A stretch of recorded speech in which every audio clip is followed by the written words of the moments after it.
it would be easy for me to say that, you know, your politics are your beliefs and leave it there. But I think that your politics are more than just your belief, especially in an election like this past one. I think that your politics are a reflection of your morals and they're a reflection of your character. And again, especially in this past election.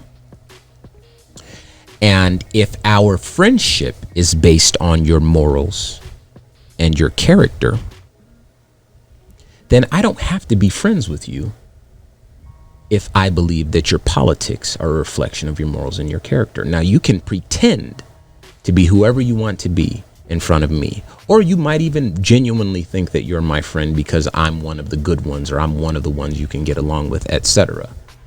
But make no mistake, if your politics harm Hispanic people, and I would have been born Hispanic, the same person, but I would have, been, born on a, with a different genetic code or whatever, but the same consciousness, the same heart, the same whatever it is that makes me, essence.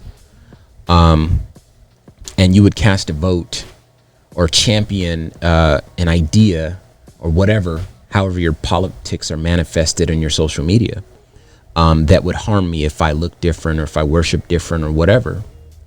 I believe, again, that's a reflection of your morals and your character. And there's no law that says I have to associate with you at all. And if I have the freedom to create the world that I would like to see, I recognize that I run the risk of creating an echo chamber for yourself, by blocking these people and whatever with different views. And it's very difficult to grow, by not seeing other people's perspective. But I also do recognize that there's a certain peace of mind that comes with knowing that I can be me in a safe space. I can express myself. And if your ideas are, inclusive, loving, et cetera, on and on, then there should be no issue with that. Now, the reason that I have to add some conditions is because I also recognize that on the other side, that could also be the case. Now, in the real world where we live, Trump folks don't really get, no one's making a big deal out of Trump people blocking, non-Trumpers, because it's not a thing. But non-Trumpers definitely block Trumpers. And it's a thing that happens just because, again, they're fanatics. They're kind of way out there with the conspiracy theories, etc. So I will say this. Whenever I do end up in a discussion with someone who has a different political belief system, subscribes to a different political ideology, what I will do is, instead of speaking to them about the issue itself, I will speak to them about the human component underlying, that underscores the issue, the human component. And if in fact we can find some common ground on the human component, then we're fine. We've established that there's a baseline. It doesn't fall below this level. Okay. You might think pro-life, I might think pro-choice or whatever it is. But at the end of the day, we do recognize that life is precious. And sometimes it looks like this and sometimes it looks like that. That's what you believe. This is what I believe. And we're fine. But if there is no floor and you're like,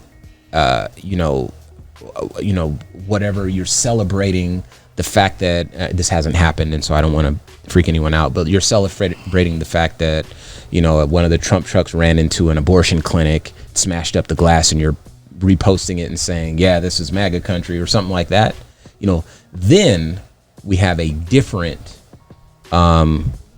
appreciation for what that baseline should be. You obviously have gone below it. I feel like there's a minimum standard of decency there. A great example is when Donald Trump, if he was a friend of mine, reposted that those trucks trying to run off the Biden-Harris truck in Texas. There was a Trump train is what they call it. They were trying to get this Biden-Harris van to crash in Texas. Bus. Okay. They were trying to get these people to crash. Their staff. Joe Biden was not on that bus, and Kamala Harris was not on that bus. They were just normal people, happened to be Democratic. So Donald Trump reposts this and says, I believe that was their staff en route to one of their events that had to be canceled. Sure. Because of that. Yes. But Donald Trump reposting that. And so I think that there is a level at which you can say to yourself, you know what, this is not good for my mental health. This is not good for me spiritually. This is not a person that I would ever want to associate with if this is their character and a reflection of their morals, which I do believe your politics is. And for me, that block button comes very easily at that point.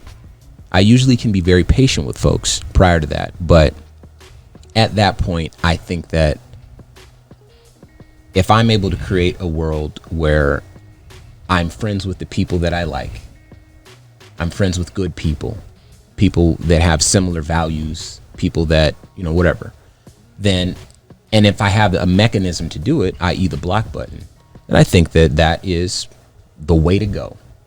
I'll shoot that shot all day. So the question that you asked me was, should we block people on social media or in real life? I recognize those that have different politics than we do, sure. Right? Okay. If you think Amazon should be taxed at a higher percentage than unlucky weirdos, okay, and I don't think I should block you for that. You're right. Right? Absolutely. If you think that Muslims should not be allowed in this country and that all Mexican people are criminals and rapists that are storming our borders and that black lives don't matter, we're not talking about a difference in political beliefs anymore. Okay. We're not talking about a difference in politics anymore. We're talking about a difference in the type of human beings that we are. And in that case, you should be blocked and reported and deleted and all the above. Whatever else. Okay. All right. James Baldwin said, we can disagree and still love each other. A lot of people post that part of the quote. A lot of people on the other side of this post that part of the quote. No matter how this election turns out, we can still be friends. Right? But if you voted for him, our disagreement is rooted in the oppression of my people and in the denial of our humanity and our right to exist. And that's the part of Baldwin's quote that they leave off. Out, yeah. In this case, if you support that man, and I have to always bring this to my children, my son and daughter's mother is not an American citizen. She is a Mexican woman. Now, she's a green card carrying permanent resident. But either way, my son and daughter have cousins, aunts, uncles, great grandparents that are not American citizens or permanent residents. So even if you guys try to make it like, well, look at LeBron James, look at Barack Obama, look at all the progress that black people have had and made in this country. We're so past that chapter, right? Because he doesn't say build that wall with regards to Africa. But trust me, if we shared a border, he would. But I'm speaking about my children who, leaving it up to him, would not be allowed to be here. So if you support him, you directly support the oppression of me and mine. I won't even make it so broad as our people. Me. And you will, with the swiftest of left thumbs, be blocked and removed. Please understand that.